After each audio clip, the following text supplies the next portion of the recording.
Una transición de terciopelo suave que ni siquiera los desacuerdos sobre el aeropuerto o sobre la reforma educativa han empallado en la relación entre el gobierno entrante y saliente. Sin embargo, hay algunos interrogantes que se proyectan hacia la próxima administración. Fundamentalmente, el tema de los contrapesos, de los frenos. ¿Cuáles van a ser los frenos, los contrapesos frente a la concentración de poder que dejaron en las urnas hacia o para el próximo ejecutivo de Morena que encabezará López Obrador?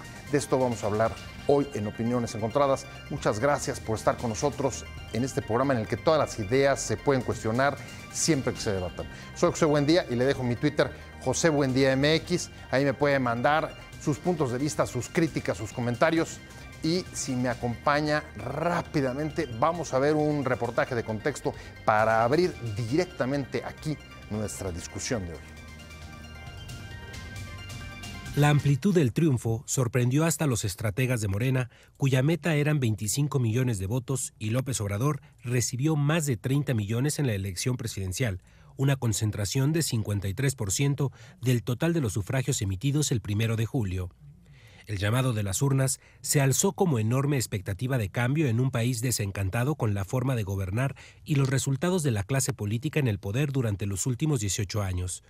Los electores otorgaron un mando fuerte a la presidencia, con mayorías cómodas en el Congreso Federal, varias gubernaturas y 20 congresos estatales para Morena en su primera aparición en unos comicios presidenciales. El contrapunto de la victoria de Morena es el colapso del sistema del poder compartido que permitió alternancias entre tres partidos sin mayores aplazantes. En el fondo, el llamado electoral expresó la crisis de las instituciones que se abate sobre el sistema político desde hace varios años.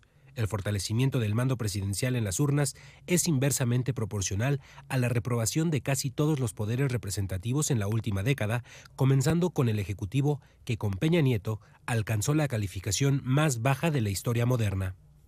¿Qué rumbo tomarán las instituciones del país frente a la nueva hegemonía de Morena? Los contrapesos que dejan las mayorías en las urnas y la postración de frenos y contrapesos abren el riesgo de una involución en el debate público, la participación ciudadana y la división de poderes. Los contrapesos se concibieron para poner límites a los poderes y evitar la concentración de autoridad en uno de ellos. También fueron concebidos para incorporar la diversidad de la sociedad y así enriquecer las decisiones de carácter público. Desde el día de su victoria, López Obrador dijo que se respetará la autonomía del Banco de México, el nuevo gobierno mantendrá disciplina financiera y fiscal, se reconocerán los compromisos contraídos con empresas y bancos nacionales y extranjeros. La nueva administración encontrará que los gobiernos estatales son en su gran mayoría de partidos distintos a la coalición, argumenta Alejandro Poiré del TEC de Monterrey. Precisa que la enorme mayoría de las gubernaturas son de partidos que no están en la coalición. Las políticas públicas relacionadas con seguridad, salud y educación pasan por la coordinación de la Federación y los gobiernos locales. La Suprema Corte de Justicia como organismo con el cual se garantiza la legalidad de las acciones del gobierno. Esto será contrapeso sobre todo en términos de las decisiones que requieran cambios radicales o de mucha profundidad. Las modificaciones a las leyes deberán estar avaladas por la Suprema Corte, comenta Edna Jaime, directora general de México Evalúa. La sociedad civil también representa un papel importante en el balance. Se necesitan medios de comunicación independientes y voces críticas en las calles. Ese es el primer contrapeso que tienen los gobiernos desde la sociedad civil. En una segunda fase están los observatorios, los think tanks. Este tipo de organismos representa otra voz y ayuda a que la ciudadanía esté informada para que pueda exigir y promover cambios en la forma de actuar del gobierno. Para Mónica Flores, presidenta del American Chamber, la iniciativa privada no funge como contrapeso, más bien está abierta al diálogo, a una convivencia directa. Los gobiernos cambian, los partidos rotan, pero es clave para la certeza de los ciudadanos y las empresas que exista cierta continuidad, pues solo así pueden abordarse temas fundamentales como seguridad y Estado de Derecho. Estamos con Opiniones Encontradas. Muchas gracias por estar con nosotros. Hoy vamos a hablar de un tema que por ahí se va esparciendo como preocupación y es los límites que puede o que va a encontrar el nuevo presidente electo, el nuevo ejecutivo a la concentración de poder que dejaron las urnas con uno de los triunfos más arrasadores que hemos visto, también de manera inusual en este país en las últimas décadas. Podría decirse que en su historia reciente, por lo menos en la época de la alternancia. ¿Cuáles los principales frenos, cuáles los principales contrapesos, habida cuenta que esta clase de mecanismos se concibieron justo para eso, para limitar la acción del poder? Jaime Cárdenas, de Jurídicas de la UNAM, profesor investigador de Jurídicas de la UNAM. Un placer tenerte, de verdad. Muchas gracias placer, de verdad. por esta invitación. Qué bueno que viniste, qué bueno que aceptaste. Muchas gracias, Pepe. Fabiola Navarro, muchas gracias por estar con nosotros, también académica de Jurídicas de la UNAM. Gracias. Muchas gracias, Fabiola, y además, pues plagiándote un poco la pregunta y el tema, porque ustedes traen ahorita un foro muy interesante en Jurídicas, que ahorita le vamos a entrar, pero me gustaría empezar directamente con el asunto, Jaime. Sí, hay una concentración de poder que dejan las urnas, por lo menos en términos de votos, sí. pero también de mayorías cómodas en los congresos federal, más de 20 congresos en Morena en su primera aparición como partido político. Y la pregunta es, ¿cuáles ves tú que vayan a ser los principales contrapesos en un régimen plural, porque este país no va a dejar de serlo, y diverso, ¿no? Como viene siendo, ¿no? Sí, desde luego. Bueno, México ha estado acostumbrado a gobiernos mayoritarios, hegemónicos, hasta pues 97, ¿no? El PRI del siglo XX. Sí, el PRI del siglo XX. Y durante este gobierno que termina, el gobierno de Peña Nieto, pues hubo de alguna forma una coalición gobernante derivada del Pacto por México.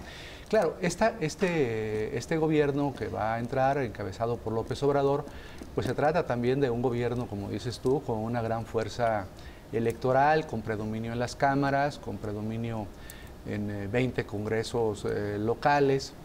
Entonces la pregunta es, ¿y de dónde vendrán los contrapesos? Así es. Parece obvio contestar que los contrapesos deben provenir del Poder Judicial, deben provenir de los órganos constitucionales autónomos, deben provenir de los propios estados, de los municipios, o sea, que el federalismo sirva de contrapeso también. Gobernadores. La CONAGO, por ejemplo, tiene que hacer una labor de contrapeso y no de subordinación al señor presidente, y desde luego los medios de comunicación, ¿no? Las ONGs, la sociedad. Es decir, no se puede dejar, todo el mundo sabe, un simpatizante de Morena como yo, no se puede dejar a un gobierno que actúe libremente, ¿no? Ese gobierno requiere contrapeso, requiere equilibrios. Hay que acotarlo para que no se le vaya a pasar la mano, para que no actúe arbitrariamente en contra de la población, de los derechos humanos, de los procedimientos democráticos. Para que no se le vayan las cabras, como se dice vulgarmente, como se dice coloquialmente. Pero, a ver, digamos que en el papel estos desde luego son contrapesos, instituciones, contrapesos políticos, incluso sociales, luego podemos ir entrando. Pero a ver, no es lo mismo en la práctica, digamos, que servir de contrapeso con un presidente que saca 53% que con uno que se está yendo con 12% menos del 20% de aprobación, como es el caso de Peña Nieto. Entonces, en la práctica, ¿dónde ves tú los contrapesos? El tamaño del triunfo es proporcional al tamaño del cambio y de la expectativa que hay en torno al nuevo gobierno. Las tres partes de las que queremos hablar los siguientes 3 días son del hartazgo antisistema, porque no hay que dejar de tener en cuenta que hacia abril de este año era cerca de una veintena de gobernadores los que estaban o prófugos o acusados o en la cárcel. Sí. No solamente se trata de los asuntos que involucraban al gobierno federal. La otra parte del enunciado que convoca al foro es la nueva gobernabilidad, ¿no? Cómo el país le va a hacer y cómo entre todos vamos a transitar a una nueva situación. El país va a vivir una situación inédita en los últimos 20 años. El presidente no tenía control del Congreso, entre otras muchas cosas. Y la tercera parte, en efecto, son los contrapesos. Yo no coincido con quienes consideran que el país ha regresado décadas atrás, porque si algo también ha sucedido en los últimos 20 años es la construcción de instituciones. y de estructuras democráticas que creo que van a ponerse a prueba para responder a la nueva dinámica del gobierno y de la relación con la sociedad. Hay que considerar también que en algunas de estas nuevas instituciones o mecanismos de relación del gobierno para con algunos temas de gobierno hemos incorporado a los ciudadanos. Es el caso del Sistema Nacional Anticorrupción, que quien preside la instancia superior de coordinación es un ciudadano. A ver, instituciones democráticas que se han construido y hay un armado, pero al mismo tiempo también en los últimos años, Jaime, las instituciones, incluso las más nuevas, los órganos autónomos, ya son 14, desde que comenzó el primero hasta hoy, han sufrido serios deterioros en la confianza hacia ellos. En el caso de los autónomos sí hay algunos donde hay participación de la ciudadanía, pero también dentro de los ciudadanos, supuestamente ciudadanos electos, acaban siendo diputados del PRI, como Jimena Puente del INAI, y pues todas esta clase de cosas, la verdad es que son un golpe a la credibilidad, y sin credibilidad no sé cómo puedan ser estas... Sí, mira, este seminario que se va a realizar en el Instituto de Jurídicas a partir de mañana hasta el viernes, pues tiene por finalidad discutir eso, saber si efectivamente los órganos autónomos, el INAI, el INE, el INE, el de Telecomunicaciones, el Banco de México, ahí no tengo muchas, no creo que sí va a actuar de contrapeso.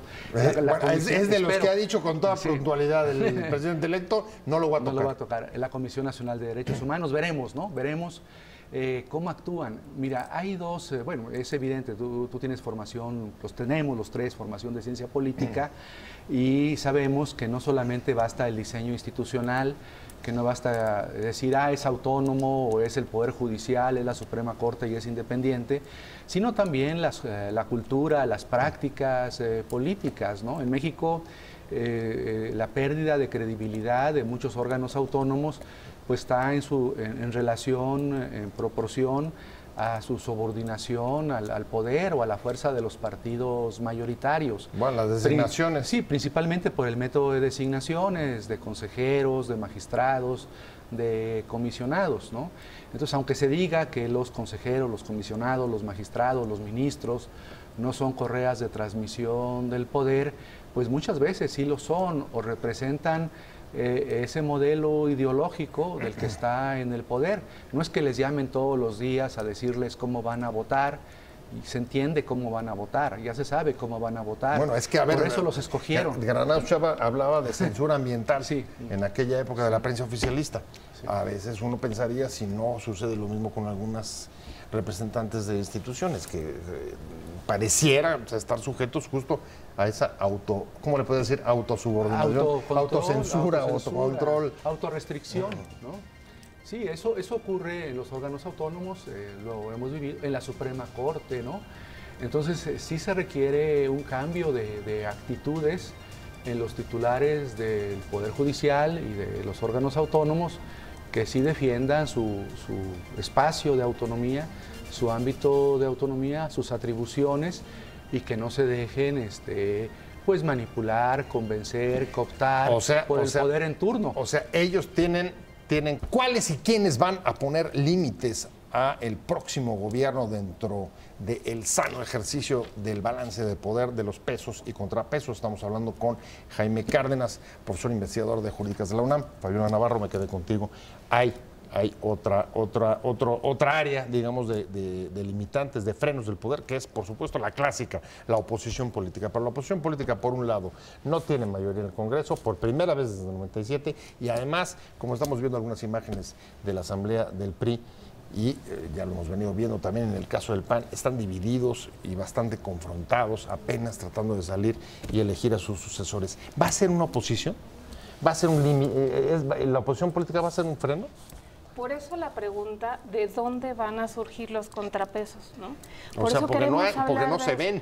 La primera mesa con la que arrancamos no se ven, no queda muy claro cómo se van a formar o a comportar las nuevas fuerzas políticas en lo que hace a la dimensión política. Por eso la primera mesa con la que empezamos es la del reacomodo y sistema de partidos políticos, ¿no? Porque además los presidentes o dos de los presidentes de partido fueron participantes en la contienda, y entonces ahora hay dos partidos que están con dirigencias en construcción.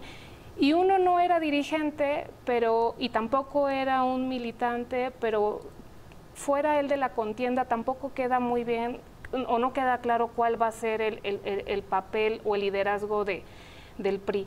Las tres dimensiones en donde nosotros encontramos que al menos de entrada hay que empezar a pensar sobre estos controles son en la política, por supuesto, en el comportamiento de los congresos y de las oposiciones, en responsabilidad y en consecuencia con sus propias propuestas y agendas políticas, por supuesto, pero luego está este otro gran ámbito que involucra también a otros actores importantes, sociales, como son los empresarios, la sociedad civil organizada, la academia. A ver, ahí hay actores que también son fundamentales y han jugado un papel dentro de los contrapesos o frenos, por lo menos informales, Jaime, y estoy pensando, por ejemplo, en los sindicatos. Y acabamos de tener un ejemplo clarísimo con la ex líder del CENTE, Elvester Gordillo, su liberación después de 5 años detenida. Ayer vimos cómo se declara inocente y dice además, y aprovecho para decirles, se cayó la reforma educativa. O sea, ese puede ser uno de los poderes de facto que limiten el ejercicio del Ejecutivo. Desde luego, los poderes fácticos, lo estamos viendo. Mira, por ejemplo, ¿quiénes han sido realmente los opositores durante la campaña y en estos meses del periodo de transición? Han sido fundamentalmente grupos empresariales, los debates pues, en torno al nuevo aeropuerto, ¿no? Internacional. Desde luego el sindicato, la maestra Elba Ester, ¿no? Que ahí bueno, no juega un papel de oposición, sino pues, de respaldo a la propuesta de campaña de Andrés Manuel para abrogar la reforma educativa. Pero sí, yo entiendo que algunos sindicatos podrían volverse, ¿no? Los sindicatos del PRI, ¿no? Por ejemplo. Bueno, a ver, piensen, los sindicatos de los burócratas. Exacto, ahora que venga la ley de austeridad. De austeridad. ¿Cómo la van a recibir? O el sindicato. Sí, cómo no, el líder de ese sindicato, pues ya señaló, por ejemplo, hizo críticas al posible traslado, al traslado de las secretarías de Estado a distintas ciudades de la República, por lo que implica de traslado de empleados, de servidores públicos.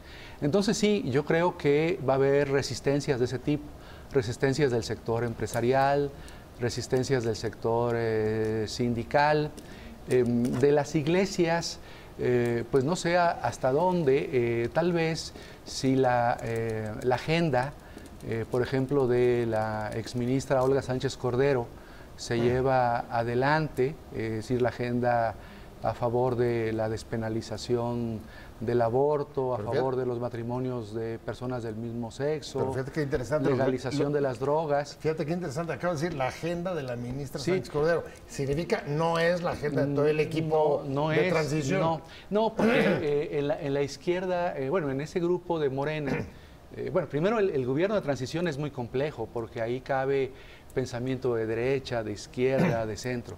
Y por lo que respecta a Morena, el núcleo duro de Morena, pues proviene del PRI nacionalista por un lado, de los expriistas nacionalistas, y proviene, como sabemos, de la vieja izquierda mexicana, del Partido Comunista, del PSUM, en fin. Y en esos sectores pues es muy importante la relación económica, el modelo económico, la crítica al modelo neoliberal. Pero esa es una agenda que en la campaña salió a relucir bastante, pero en este momento de la transición, pues López Obrador trata de no encender demasiado esa agenda antineoliberal, ¿no? No la enciende para no preocupar al grupo de empresarios, para no preocupar a los Estados Unidos. Entonces, o sea, parece es un juego de equilibrios. malabarismo. O sea, no infles mucho la crítica neoliberal, no le metas mucho a la agenda progre. Entonces, la agenda progre, esta que le llamas tu agenda progre, bueno, así se le dice, sí. Bueno, así le decimos, ¿no? La agenda progre que nos gusta a un sector de la clase media, urbana, universitario, pues es una agenda donde hay márgenes de autonomía. Pero también hay sectores dentro de la coalición de Morena, pues está el PES, ¿no? Sí, claro. El PES, la propia Iglesia Católica. A la derecha, vaya. A la derecha, sí, que no le va a gustar. Hay sectores de la Iglesia Católica que eso no le va a gustar, esa agenda progre. Pero creo que ahí pues podría lograrse más cosas. Bueno, algunas de esas experiencias ya las tuvimos en el gobierno de la ciudad. De la ciudad, y bueno, y tú viste lo fuerte que fueron. Sí. Yo recuerdo, bueno, no quiero abundar más, tomar la palabra, pero en el constituyente de la ciudad, cuando me tocó participar en él, llegó pues una lideresa muy famosa del PAN, dirigente Cecilia Romero, con cerca de 300,000 firmas para oponerse a que en la Constitución de la ciudad se reconociera el derecho de la mujer a disponer de su cuerpo. Entonces hubo un malabarismo ahí con los enunciados lingüísticos y quedó solamente el derecho a la autodeterminación, para no poner el derecho de la mujer a disponer de su cuerpo. Pero había una presión de 300,000 firmas llevadas por Romero. Esto lo vamos a ver. A limitar al próximo gobierno, de eso estamos hablando aquí, en Opiniones Encontradas, con Jaime Cárdenas, profesor investigador de la Facultad de Jurídicas de la UNAM. Fabiola Navarro, me quedé contigo, también de Jurídicas de la UNAM. A ver, me quedan 3 actores que seguramente vas a tocar en el foro que vas a armar desde mañana. Uno es si las propias diferencias internas de perspectiva, de distintos puntos de vista al interior del equipo de transición pueden ser, digamos, contrapesos, digamos, informales, y las otras 2 importantes. Ya hablamos de los sindicatos y de los empresarios. Sociedad civil, que la relación ahí está medio rara, como que no se entienden todavía muy bien. Y la otra, medios de comunicación y redes. Así es. Sobre la primera me detengo un poquito porque es interesante pensar que el propio desempeño de Morena como fuerza política y como legislativo lo vamos a empezar a conocer porque es un partido de reciente creación. De hecho, ellos se denominan una fuerza, un movimiento, ¿no? Una fuerza política que no es un partido político. Sobre eso, pues hay muchas expectativas también, ¿no? Si Andrés Manuel va a dejar de ser el vocero y el principal articulador del mensaje de Morena. Y bueno, ya veremos también ahora en septiembre que ingrese, que inicien funciones en el Congreso, cómo se va a comportar la propia fuerza política que respalda. Bueno, a Bernal ya le mandó por ahí algún mensaje, ¿no? Diciendo cualquier posición neoliberal vamos a estar en contra y no lo vamos a permitir desde Morena. Sí, los mensajes son... ¿O fue Jacob, perdón? Pues o puede ser Fernández Noroña o puede ser Paco Ignacio cualquiera de ellos. Cualquiera de ellos, ¿no? Lo cierto es que ahí hay también un propio comportamiento que va a significar contrapesos, su apoyo, ¿no?, para el propio gobierno. Pero luego está este otro ámbito que es muy importante, el de los medios de comunicación, porque además, a diferencia de lo que sucedía hace no muchos años, la prensa libre o el periodismo de investigación ahora es un contrapeso muy importante para evidenciar actos de corrupción, malas prácticas, pero no solamente para eso, también para enjuiciar a servidores públicos. Y eso sin duda, más el desarrollo que actualmente tienen las comunicaciones y en general las tecnologías de la información, hace que sea una dinámica diferente y un ambiente de visibilidad distinto. O sea, las redes. Así es, ¿no? Las redes. Y bueno, está por entrar en vigor la Ley General de Comunicación Social. Veremos también esta otra nueva relación que se da entre el gobierno a través de la asignación de la pauta oficial o no y de la libertad que tengan en la cobertura a los medios que aún sin recibir pauta o recibiéndola tengan este espacio de libertad para poder ser un contrapeso al gobierno. Y sin duda el espacio de la sociedad también civil organizada, que es muy importante y que desde ahí se han movido muchas agendas muy importantes que han llevado a la conformación y a la institucionalidad de áreas que son muy importantes para el país. La reforma anticorrupción no se puede entender sin estos 2 componentes, ¿no? El de la prensa por un lado, o los medios de comunicación, y el de la sociedad civil. Pero ¿creen que con el nuevo gobierno, como hay distintos estilos de gobernar, también tenga que modificarse el modelo de influencia? Estoy pensando en la sociedad civil.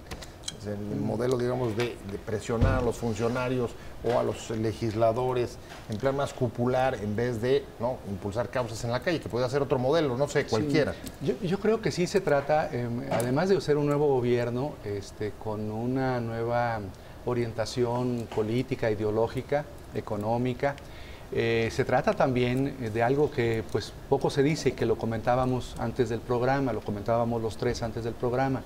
Se trata en realidad de un nuevo régimen, de un cambio de régimen, porque yo no dudo que surjan nuevos actores sociales y políticos, nuevos partidos, nuevos sectores o agentes de la sociedad civil. Por ejemplo, en estos últimos gobiernos, sexenios, hemos estado viendo surgimiento de grupos de la sociedad civil pues muy vinculados al sector empresarial, ¿no? Yo cuando comencé de joven, ¿no?, en los 80, a oír de sociedad civil, pues yo recuerdo Alianza Cívica, en fin, eran grupos menos vinculados a los sectores empresariales. Más bien por el asunto de respeto al voto, más sociales, humanos. En fin, los grupos ecologistas que surgieron en México. Luego, bueno, con el desastre de la guerra contra el narcotráfico, los grupos sociales de víctimas y de madres que buscan derechos humanos, que buscan a sus hijos, que buscan protección plena a los derechos humanos. Entonces, va a ser muy interesante porque sí creo que algunos sindicatos, por ejemplo, volviendo al tema sindical, van a soltar sus amarras, no van a tener amarres, no van a tener vínculos tan estrechos con el gobierno en turno, van a ser más independientes, sectores también de la sociedad civil que puedan tener más libertad, nuevos, diferentes, con causas nuevas. Distintas, o sea, dices, a ver, pero en este cierto desorden institucional que vive el país, así es. Lo que prevén es que se muevan y se reacomoden muchas fichas. Se reacomode el sindicalismo, se reacomode la sociedad civil, los medios. Vamos a ver cómo, si la ley esta general de comunicación social, conocida como Ley Chayote, es validada por la Suprema Corte. Está impugnada. Está impugnada, porque esa ley, pues como sabemos, está formalizando la práctica del pasado. Entonces, este gobierno también tiene que ser muy inteligente en la distribución de los apoyos, si es que se va a mantener la ley, para la propaganda gubernamental, a los medios impresos. Otra asignatura pendiente. Ahí está. A mí se me fue el tiempo, perdónenme. Jaime Cárdenas, perdón, muchas gracias. Iba a hablar del del CICEN. Gracias por venir. Nos quedan pendientes algunas cosas, Fabiola Navarro, muchas gracias. Que les vaya muy bien en su seminario, que va a ser los próximos días ahí en Jurídicas de la UNAM, con este mismo tema. Gracias a los dos por haber venido, pero sobre todo muchas gracias a usted por habernos acompañado aquí en Opiniones Encontradas. Nos vemos mañana 7 de la tarde desde Ciudad Imagen. Mientras tanto, tenga una buena tarde, que la vaya muy bien. Adiós.